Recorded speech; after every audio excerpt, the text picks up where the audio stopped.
જય શ્રી કૃષ્ણ. પ્રિય મિત્રો, શ્રી કૃષ્ણની વાણી એ દીવો છે જે અંધકારમાં પણ માર્ગ બતાવે છે. તેથી જ તેને સવારે અને રાત્રે ચોક્કસ સાંભળવી જોઈએ. હવે ચાલો તે પવિત્ર ગ્રંથને સમજીએ. મિત્રો, શ્રી કૃષ્ણ કહે છે કે જીવનની સૌથી મોટી સંપત્તિ આત્મસન્માન જ હોય છે. આ જ દરેક સંબંધનો પાયો બને છે. જો પાયો નબળો હોય તો આખું માળખું ડગમગી જાય છે. સુંદર દેખાવું અનિવાર્ય નથી, પરંતુ કોઈના માટે જરૂરી બની શકવું એ જ સાચી સુંદરતા છે. જ્યારે તમારી હાજરી કોઈને સુકૂન આપે અને તમારી સ્મિત કોઈની રોજિંદી મૂંઝવણને હળવી કરી દે, ત્યારે જ તે સંબંધ સાચો કહેવાય છે. ઘણીવાર આપણે આપણી અપેક્ષાઓ બીજાઓ સાથે બાંધી લઈએ છીએ. જેટલી વધુ અપેક્ષાઓ હશે તેટલો જ નિરાશાનો ખતરો વધશે. દુનિયામાં ઘણીવાર એવું બને છે કે તમારું દર્દ તમારા પોતાના લોકો જ સમજી શકતા નથી. તમે વિખેરાઈ જાઓ છો અને તેઓ સ્મિત આપે છે. જે લોકો સંકટમાં સાથ આપવાનો દેખાવો કરે છે તેવો જ ઘણીવાર તમારી નબળાઈ પર હસે છે. તેથી તમારી જાતને એટલી સક્ષમ બનાવો કે કોઈ તમને છોડી જાય તો પણ તમે તમારી જાતને ખોઈ ન બેસો. સંબંધો વિશ્વાસની દોરથી બને છે. ભરોસો હોય તો સંબંધો ખીલે છે, પરંતુ ભરોસો તૂટવા પર કેટલાક સંબંધો સમાપ્ત થઈ જાય છે અને કેટલાક પહેલા કરતાં વધુ મજબૂત બની જાય છે. જેની સાથે જેટલો ઊંડો લગાવ હશે તે જ સૌથી ઊંડો ઘા પણ આપી શકે છે. જ્યારે પોતાના જ આહત કરે છે ત્યારે પીડા માત્ર મન સુધી મર્યાદિત નથી રહેતી, આત્મા સુધી ઉતરી જાય છે. પોતાના જ ભાવો સાથે સંઘર્ષ કરવો એ સૌથી મુશ્કેલ યુદ્ધ હોય છે, કારણ કે સામે એ જ ઊભું હોય છે જે તમને સૌથી વધુ સારી રીતે ઓળખે છે. સંસ્કાર આપણને નમ્રતા શીખવે છે અને બીજાની સાથે ઝૂકવાનું પણ, પરંતુ પોતાની ઇજ્જત ગુમાવી દેવી ક્યારેય યોગ્ય નથી હોતી. વિનમ્રતા અને આત્મસન્માન સાથે ચાલવા જોઈએ. ઝૂકવું એ શાલીનતા છે, પણ દરેક વખતે ઝૂકી જવું તે આત્મસન્માન ખોઈ દેવું છે. ભગવદ્ ગીતા એ શીખવે છે કે કર્મ જ તમારો ધર્મ છે. કર્મ કરો પણ ફળની અપેક્ષા છોડી દો. જ્યારે સ્વાર્થ વગર કર્મ કરવામાં આવે છે ત્યારે ફળ તેના વાસ્તવિક સ્વરૂપમાં મળે છે. આ શીખ જેટલી સરળ છે એટલી જ ઊંડી પણ છે. જેટલી પ્રામાણિકતા કર્મમાં હશે, જીવન એટલું જ સાફ અને સહજ દેખાશે. સંસાર દેખાડાની મોટી વાતો કરે છે. જે લોકો દેખાડામાં નિપુણ હોય છે તેઓ મુશ્કેલ સમયમાં સાથ નથી નિભાવતા. સાચી ખુશી સત્ય અને પ્રામાણિકતાથી જ મળે છે. જૂઠ અને દેખાડાને છોડીને સત્યના માર્ગ પર ચાલો. જીવન એના પર ભરોસો કરે છે જે લોકો તમારી સાથે કપટ કરે છે. તેમના પર વધુ રડવું કે ક્રોધ કરવો એ તમારો સમય અને ઉર્જાનો બગાડ છે. તેમના કર્મો તેમને તેમના રસ્તે લઈ જશે. તમારા માટે શ્રેષ્ઠ એ જ છે કે ક્ષમા કરી આગળ વધી જાઓ. માફ કરવાથી તમારો માર્ગ સરળ થાય છે અને જેટલા આગળ વધો છો એટલા અંદરથી મજબૂત થતા જાઓ છો.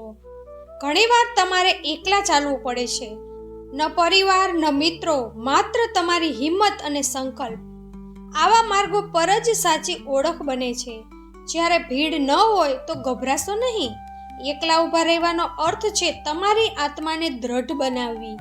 પહેલા લોકો તમારી મજાક ઉડાડશે, પછી તમને અવગણશે અને અંતે તમારી સફળતા જોઈને મૌન થઈ જશે. તેથી બીજાની વાતોથી ઉપર ઉઠીને તમારા લક્ષ્ય પર ચાલતા રહો. ધન હેસિયત બદલી શકે છે, પરંતુ ચરિત્ર નહીં. જે લોકો માત્ર પૈસાથી પોતાની ઓળખ બનાવે છે તેઓ ઘણીવાર સાચી ખુશીથી વંચિત રહી જાય છે. જેની પાસે ઓછું છે તે ગરીબ નથી, પણ એ નિર્ધન છે જેને સંતોષ નથી. મિત્રો, આગળની કથા સાંભળતા પહેલા આપ સૌને વિનંતી છે કે જો તમે અમારી ચેનલ પર નવા છો તો અમારી ચેનલને સબસ્ક્રાઇબ કરી લેજો, જેથી આવા અવનવા વિડીયો તમારા સુધી પહોંચી શકે. તો ચાલો કથા આરંભ કરીએ. મિત્રો, ઘણા સમય પહેલા વિંધ્યાચલ પર્વતની તળેટીમાં એક અત્યંત મનોહર, સમૃદ્ધ અને વૈભવશાળી નગર વસેલું હતું, જેને લોકો રત્નપુરી નામે જાણતા હતા. અને તે નગરનું નામ તેના સ્વભાવ જેવું જ હતું. રત્નપુરીનો અર્થ હતો રત્નોથી ભરેલું શહેર, જ્યાંની શેરીઓ, બજાર અને મહેલો સમૃદ્ધિની વાર્તા કહેતા હતા. તે રાજ્યના શાસક હતા રાજા સૂર્યપ્રતાપ, જેમની ગણના અત્યંત મહેનતુ, સાહસી અને વ્યાપારિક સમજ રાખનારા રાજાઓમાં થતી હતી, અને તેમની ધર્મપત્ની હતી ભાગ્યશ્રી દેવી, જે પોતાના શાંત સ્વભાવ અને વિવેકપૂર્ણ વિચાર માટે આખા રાજ્યમાં સન્માનિત હતી. રાજા સૂર્યપ્રતાપે અથાક મહેનત અને દૂરદર્શિતાથી પોતાના રાજ્યને એટલું સંપન્ન બનાવી દીધું હતું કે લોકો કહેતા હતા કે રત્નપુરીના રસ્તાઓ પર ધૂળ નહીં પણ સોનાના કણ ઉડે છે. રાજાનો ખજાનો હીરા, મોતી અને અનમોલ રત્નોથી એટલો ભરેલો હતો કે જો તેઓ ઈચ્છત તો કોઈ પણ મોટા રાજ્યને પોતાની સંપત્તિથી ઝુકાવી શકતા હતા. પરંતુ જ્યારે મનુષ્ય પાસે અઢળક ધન એકત્ર થઈ જાય છે ત્યારે તેના સ્વભાવમાં બેમાંથી એક પરિવર્તન ચોક્કસ આવે છે. કાં તો તે અત્યંત વિનમ્ર બની જાય છે અથવા તો ઘોર અહંકાર તેને ઘેરી લે છે. અને કમનસીબે રાજા સૂર્યપ્રતાપની અંદર બીજો ભાવ પ્રબળ થઈ ગયો હતો. તેમને પોતાની અપાર સંપત્તિ પર ઊંડો ગર્વ થવા લાગ્યો હતો અને તેઓ માનવા લાગ્યા હતા કે સંસારની સૌથી મોટી શક્તિ માત્ર ધન જ છે. તેમનો દ્રઢ વિશ્વાસ હતો કે ખિસ્સામાં પૈસા હોય તો માણસ ધર્મ, કર્મ, મિત્ર, સંબંધ અને અહીં સુધી કે ઈશ્વરને પણ પોતાના વશમાં કરી શકે છે. તેનાથી ઉલટું રાણી ભાગ્યશ્રી દેવી અત્યંત સંયમી, બુદ્ધિશાળી અને ધાર્મિક વિચારોવાળી નારી હતી, જેમને સારી રીતે જ્ઞાન હતું કે ધન ક્ષણિક છે, પરંતુ વિવેક, આસ્થા અને ધર્મ જ મનુષ્યનો સાચો સહારો હોય છે. રાણી ભાગ્યશ્રી દેવી ભગવાન ગણેશ અને માતા લક્ષ્મીની અનન્ય ભક્તિ કરતી હતી અને તેની ભક્ત પણ હતી. તેમનો નિયમ હતો કે તેઓ દરેક બુધવારે દિવસભર ઉપવાસ રાખતી અને સાંજ સમયે ગણપતિજીની કથા સાંભળ્યા પછી જ અન્ન ગ્રહણ કરતી હતી. એક પ્રસંગે રત્નપુરીમાં એક ભવ્ય ઉત્સવનું આયોજન થયું હતું. ત્યારે રાજા સૂર્યપ્રતાપે નિશ્ચય કર્યો કે તેઓ પોતાની કુલદેવી મહાલક્ષ્મી માટે એવું અદ્ભુત મંદિર બનાવશે જેની ભવ્યતાનું ઉદાહરણ આખા સંસારમાં ન મળે. રાજાએ કોઈ પણ સીમા વગર ધન ખર્ચ્યું અને સંગમરમરથી એક વિશાળ અને ભવ્ય મંદિરનું નિર્માણ કરાવ્યું. પરંતુ તેનાથી પણ તેમનું મન સંતુષ્ટ ન થયું. તેમણે દેશ વિદેશના શ્રેષ્ઠ સોનીઓને બોલાવીને આદેશ અપાવ્યો કે માતા લક્ષ્મીની એક પ્રતિમા બનાવવામાં આવે જે પૂર્ણતઃ નક્કર સોનાની હોય અને જેમાં સંસારના સૌથી મૂલ્યવાન હીરા જડેલા હોય. ઘણા મહિનાઓની કઠોર મહેનત પછી તે પ્રતિમા તૈયાર થઈ, જેની ચમક અને સુંદરતા એટલી અદ્ભુત હતી કે તેને નિહાળવી પણ મુશ્કેલ લાગતી હતી. તે પ્રતિમા જોઈને રાજા સૂર્યપ્રતાપ અત્યંત પ્રસન્ન થયા અને ગર્વથી મંત્રીઓને કહ્યું કે આ જ તેમના ધનની વાસ્તવિક શક્તિ છે. અને શું આજ સુધી કોઈ અન્ય રાજાએ માતા લક્ષ્મીને આટલું સુવર્ણ અર્પણ કર્યું છે? તેમને પૂર્ણ વિશ્વાસ હતો કે આ સુવર્ણમય પ્રતિમા જોઈને સ્વયં માતા લક્ષ્મી સ્વર્ગ ત્યજીને તેમના મહેલમાં સદા માટે નિવાસ કરશે. અંતે રાજાએ એવી ઘોષણા કરાવી દીધી કે આગામી બુધવારે તે સુવર્ણ પ્રતિમાની વિધિવત પ્રતિષ્ઠા કરવામાં આવશે. આખા રાજ્યને ભવ્ય રીતે શણગારવામાં આવ્યું હતું. દરેક શેરી અને દરેક આંગણામાં દીવાઓની હરોળ ઝગમગી રહી હતી અને અંતે બુધવારનો પવિત્ર દિવસ પણ આવી પહોંચ્યો. રાજમહેલના વિશાળ મુખ્ય પ્રાંગણમાં એક વિરાટ યજ્ઞનું આયોજન કરવામાં આવ્યું હતું, જ્યાં હજારો બ્રાહ્મણો એક સાથે વૈદિક મંત્રનો ઉચ્ચાર કરી રહ્યા હતા અને આખું વાતાવરણ ગુંજી રહ્યું હતું. રાજ્યના પ્રધાન રાજપુરોહિતે આગળ આવીને રાજા સૂર્યપ્રતાપને વિનમ્ર સ્વરે કહ્યું, મહારાજ, હવે મૂર્તિ સ્થાપનાની ઉચિત ક્ષણ આવી ગઈ છે. શાસ્ત્રોની મર્યાદા એ કહે છે કે કોઈ પણ મંગળ કાર્યની શરૂઆત વિશેષ રૂપે માતા લક્ષ્મીની આરાધના પહેલા પ્રથમ પૂજ્ય ભગવાન ગણેશની પૂજા અવશ્ય કરવી જોઈએ, કારણ કે ગણેશજીની કૃપા વગર લક્ષ્મીજી ક્યાંય સ્થિર નથી થતા. આ કારણે અમે અહીં ગોબર અને માટીથી ભગવાન ગણેશની એક નાની પ્રતિમા બનાવી છે. તમે રાણી સાથે મળીને પહેલા આ ગણેશજીની પૂજા કરો, તેમને દુર્વા અર્પણ કરો અને ત્યારબાદ આપણે સુવર્ણમય લક્ષ્મીજીને આસન પર બિરાજમાન કરીશું. પરંતુ આ જ એક ક્ષણ હતી જ્યારે રાજા સૂર્યપ્રતાપની વિચારસરણી પર ઘોર અહંકારનો અંધકાર છવાઈ ગયો હતો. તેમણે પહેલા પોતાની ચમકતી સુવર્ણ જડેલી લક્ષ્મી પ્રતિમાને જોઈ અને પછી એક ખૂણામાં રાખેલી તે સાધારણ માટીની ગણેશ પ્રતિમા પર નજર પડી. રાજાનો ચહેરો ક્રોધથી લાલચોળ થઈ ગયો અને તેઓ ભરી સભામાં ઊંચા અવાજે બોલી ઉઠ્યા, પુરોહિતજી, શું તમે મારું અપમાન કરવા માંગો છો? મારી કરોડોની લાગતથી બનેલી આટલી ભવ્ય સોનાની પ્રતિમા સામે તમે મને આ માટીના ઢેફાની પૂજા કરવાનું કહો છો? આ મારી પ્રતિષ્ઠાની વિરુદ્ધ છે. આખી દુનિયા જોઈ રહી છે કે રાજા સૂર્યપ્રતાપે સુવર્ણ મંદિર બનાવ્યું છે અને હું તેની શરૂઆત માટીની પૂજાથી કરું? આ અશક્ય છે. આ સાંભળી રાણી ભાગ્યશ્રી દેવી વ્યાકુળ થઈ ઉઠ્યા. તેમણે રાજાનો હાથ પકડીને ધીમેથી સમજાવ્યું, સ્વામી, કૃપા કરી શાંત થઈ જાઓ. તમે જે કહી રહ્યા છો તે ઉચિત નથી. ગણેશજી વિઘ્નહર્તા છે. તેઓ બુદ્ધિના અધિષ્ઠાતા દેવ છે અને લક્ષ્મીજી ધનની દેવી છે. જો બુદ્ધિ ન હોય તો ધન સ્વયં વિનાશનું કારણ બની જાય છે. કૃપા કરી માટી અને સોનાનો ભેદ ન કરો. ઈશ્વર ભાવ જુએ છે. હઠ ન કરો અને ગણેશજીનું અપમાન ન કરો. પરંતુ રાજા સૂર્યપ્રતાપે ઝટકાથી રાણીનો હાથ હટાવી દીધો અને અહંકારમાં ડૂબેલા સ્વરે બોલ્યા, રાણી, તું સ્ત્રી છે. તને રાજકાજ અને માન સન્માનની સમજ નથી. હું આ સંસારનો સૌથી ધનવાન રાજા છું. મારે કોઈ વિઘ્નહર્તાની જરૂર નથી, કારણ કે મારી પાસે એટલું ધન છે કે હું દરેક અવરોધને ખરીદી શકું છું. જો કોઈ સંકટ આવશે પણ ખરું તો હું તેને મારી સંપત્તિથી કચડી નાખીશ. એટલું કહેતા જ રાજાએ તે માટીની ગણેશ પ્રતિમાને પગથી ઠોકર મારીને એક તરફ કરી દીધી અને આદેશ આપી દીધો કે સીધી લક્ષ્મીજીની સ્થાપના કરવામાં આવે. આજે માત્ર ધનની પૂજા થશે, બીજા કોઈની નહીં. આ દ્રશ્ય જોઈને રાજપુરોહિત ભયથી કાપી ઉઠ્યા અને ધ્રુજતા અવાજે બોલ્યા, મહારાજ, તમે બહુ મોટો અનર્થ કરી રહ્યા છો. બુધવારના દિવસે તમે તમારી જ સભામાં બુદ્ધિના દાતાનું અપમાન કર્યું છે. યાદ રાખજો, જ્યારે ગણેશજી રૂષ્ટ થાય છે ત્યારે મનુષ્યની મતિ ભ્રષ્ટ થાય છે અને શાસ્ત્રો કહે છે કે જ્યારે વિનાશ આવે છે ને ત્યારે સૌથી પહેલા બુદ્ધિ જ નષ્ટ થાય છે. પરંતુ રાજાએ આ શબ્દોને અનસુના કરી દીધા અને બળપૂર્વક ગણેશ પૂજન વગર સુવર્ણ લક્ષ્મીની સ્થાપના કરાવી દીધી. તે સમયે રાજા અત્યંત પ્રસન્ન હતા અને તેમને લાગતું હતું કે તેમની જીદ પૂરી થઈ ગઈ છે. ઉત્સવ સમાપ્ત થયો અને રાજાએ મનોમન વિચાર કર્યું કે આ દિવસ તેમના જીવનનો સૌથી મહાન દિવસ સાબિત થયો છે. પણ તેમને જરાય આભાસ નહોતો કે તેમણે પોતાના જ ભાગ્ય પર કેટલી મોટી કુહાડી મારી છે. એ જ રાતની વાત છે જ્યારે રાજા સૂર્યપ્રતાપ પોતાના શયનખંડમાં બિછાવેલા મુલાયમ અને કિંમતી પલંગ પર ઊંડી ઊંઘમાં વિશ્રામ કરી રહ્યા હતા. રાજમહેલના ચારે બાજુ કડક પહેરો તૈનાત હતો. ત્યારે અડધી રાતના સમયે મહેલના મુખ્ય દ્વાર પર એક વિચિત્ર અને ભયાનક ઘટના ઘટી. મહેલના દ્વાર પાસે ઘેરો અંધકાર ફેલાયેલો હતો અને તે જ અંધારા વચ્ચે એક અત્યંત વૃદ્ધ, દુર્બળ અને થાકેલો બ્રાહ્મણ પ્રગટ થયો. તેના શરીર પર અસંખ્ય ઘાના નિશાન હતા. વસ્ત્રો ફાટેલા તૂટેલા હતા. તે ધીરે ધીરે મહેલના દ્વાર તરફ વધ્યો.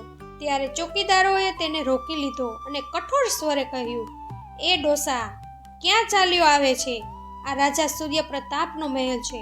અહીં ભિક્ષુકોનો પ્રવેશ વર્જિત છે.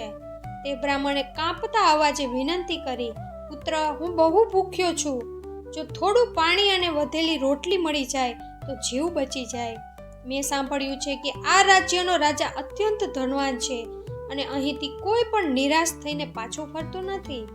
આ સાંભળી પહેરેદારે ખડખડાટ હસી પડ્યા અને બોલ્યા, ધનવાન તો છે, પણ તારા જેવા લોકો માટે નહીં.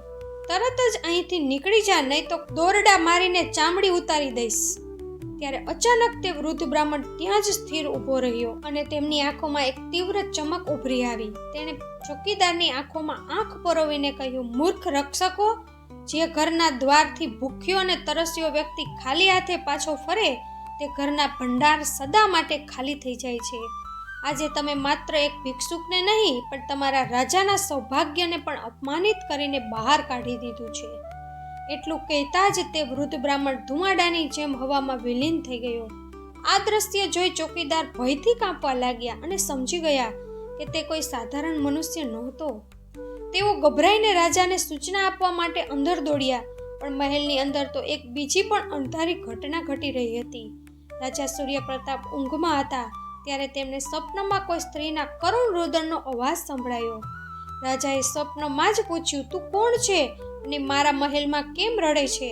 ત્યારે તેમણે એક શ્વેત આભાથી ઘેરાયેલી સ્ત્રીને જોઈ, જે રાજમહેલના મુખ્ય દ્વાર તરફ જઈ રહી હતી. રાજાએ ધ્યાનથી જોયું તો તેમના હોશ ઉડી ગયા.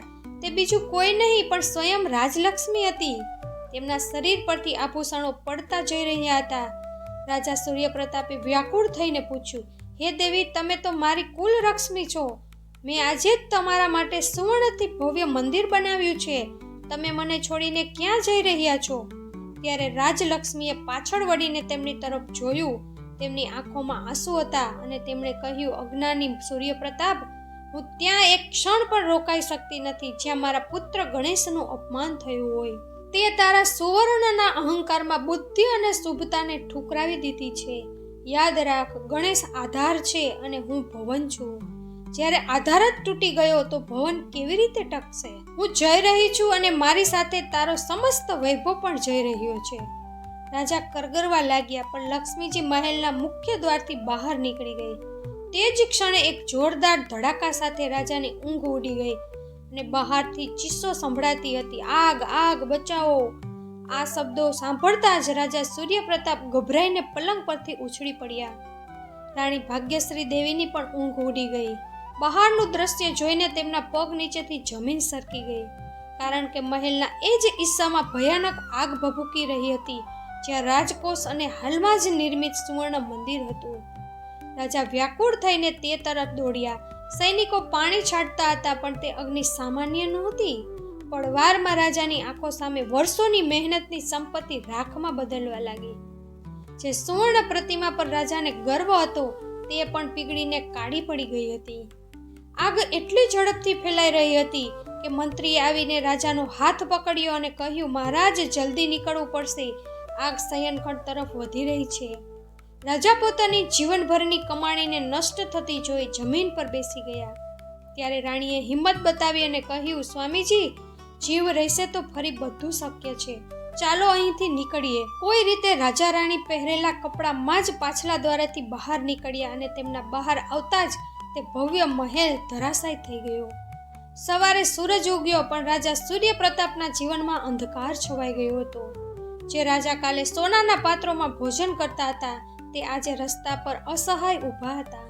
શત્રુ દેશના રાજાઓએ પણ હુમલાની યોજના બનાવી હતી. તેથી મંત્રીએ સલાહ આપી કે વેશ બદલીને આ પ્રદેશ છોડી દેવો જોઈએ. રાજાનો અહંકાર હવે સંપૂર્ણપણે ચૂર થઈ ગયો હતો. તેઓ રાણી અને મંત્રી સાથે પગપાળા રાજ્યની સીમા તરફ ચાલી નીકળ્યા. રસ્તામાં તડકાને કારણે રાજાને તરસ લાગી. તેમણે એક રાહદારી પાસે પાણી માંગ્યું, પણ તે વ્યક્તિ એ જ હતો જેને કાલે રાજાના સિપાહીઓએ અપમાનિત કર્યો હતો.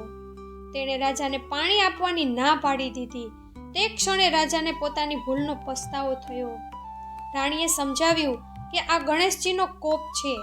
રાજા, રાણી અને મંત્રી ચાલતા ચાલતા બીજા રાજ્યની સીમામાં પ્રવેશ્યા, જ્યાં તેમને કોઈ ઓળખતું નહોતું. પેટ ભરવા માટે તેમણે કામ શોધવું પડ્યું, જે રાજા ક્યારેય આદેશ આપતા હતા. આજે તેઓ હાથ જોડીને નોકરી માંગતા હતા. અંતે એક લાકડા કાપનારને ત્યાં દયા આવી અને રાજાને લાકડા કાપવાનું કામ આપ્યું. પણ જેવું રાજાએ કુહાડી ચલાવી, તે તેમના જ પગ પર વાગી અને લોહી નીકળવા લાગ્યું. રાજા પીડામાં રડવા લાગ્યા. ત્યારે ત્યાંથી સાધુઓનું એક ટોળું પસાર થયું. એક મહાત્માએ રાજાની દશા જોઈને પૂછ્યું, વત્સ, તારા ચહેરાનું તેજ કહે છે કે તું કોઈ સાધારણ વ્યક્તિ નથી. મને કહે, તને શું દુઃખ છે? રાજાએ રડતા રડતા પોતાની આખી કથા સંભળાવી. મહાત્માએ કહ્યું, રાજન, તે સ્વયં વિઘ્નહર્તાનો તિરસ્કાર કર્યો છે, એટલે જ તારી મુશ્કેલીઓ પૂરી નથી થતી. તારે 21 બુધવાર સુધી ગણેશજીનું વ્રત રાખવું પડશે. માટીથી ગણેશજીની પ્રતિમા બનાવવી પડશે, દુર્વા અર્પણ કરવી પડશે અને વ્રતમાં મીઠું ત્યાગવું પડશે. રાજા રાણીએ જંગલમાં ઘાસની ઝૂંપડી બનાવી અને વ્રત શરૂ કર્યું. પહેલા બુધવારે રાજાએ માટીના ગણેશ બનાવ્યા અને પૂજા કરી. જેવું તેમણે પ્રસાદ ગ્રહણ કર્યા, તેમના પગનો ઘા અચાનક રૂઝાઈ ગયો. આ ગણેશજીની કૃપાનો સંકેત હતો. 21મો બુધવાર આવ્યો ત્યારે રાણીએ કહ્યું કે પૂજા માટે ગોળ, ઘી અને દક્ષિણા જોઈએ, પણ આપણી પાસે તો એક કોટી પણ નથી. રાજા કામની શોધમાં નગર ગયા. ત્યાં એક મોટા શેઠના મુનિમ ભાગી ગયા હતા અને હિસાબમાં ગડબડ હતી. રાજાએ તે હિસાબ ચપટી વગાડતા ઉકેલી દીધો.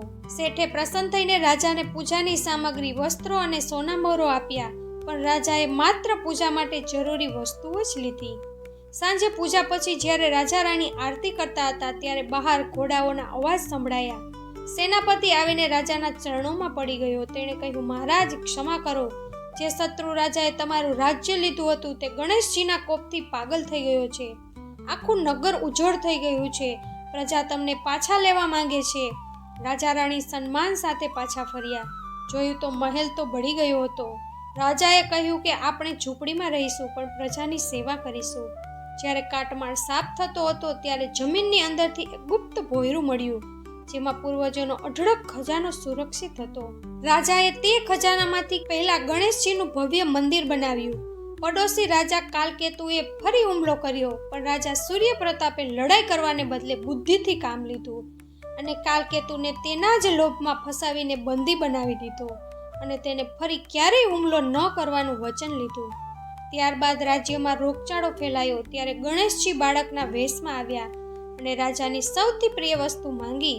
રાજાએ પ્રજા માટે પોતાના પિતા દ્વારા આપેલું કુલની મર્યાદા વાળું તાવીજ પણ આપી દીધું. ત્યારે ગણેશજી સાક્ષાત પ્રગટ થયા અને આશીર્વાદ આપ્યા. તો મિત્રો, આ માહિતીમાંથી તમને ઘણું બધું શીખવા મળ્યું હશે. તો વિડીયોને લાઈક કરી કમેન્ટમાં જય શ્રી કૃષ્ણ લખી દેજો. તેમજ આવા જ વિડીયો જોવા માટે અમારી ચેનલને સબસ્ક્રાઇબ કરી દેજો. ભગવાન તમારી બધી મનોકામના પૂર્ણ કરે. હંમેશા ખુશ રહેજો, હસતા રહેજો, સ્વસ્થ રહેજો. ફરીથી મળીશું આવા જ વિડીયો સાથે. ત્યાં સુધી બધાને જય શ્રી કૃષ્ણ. રાધે રાધે.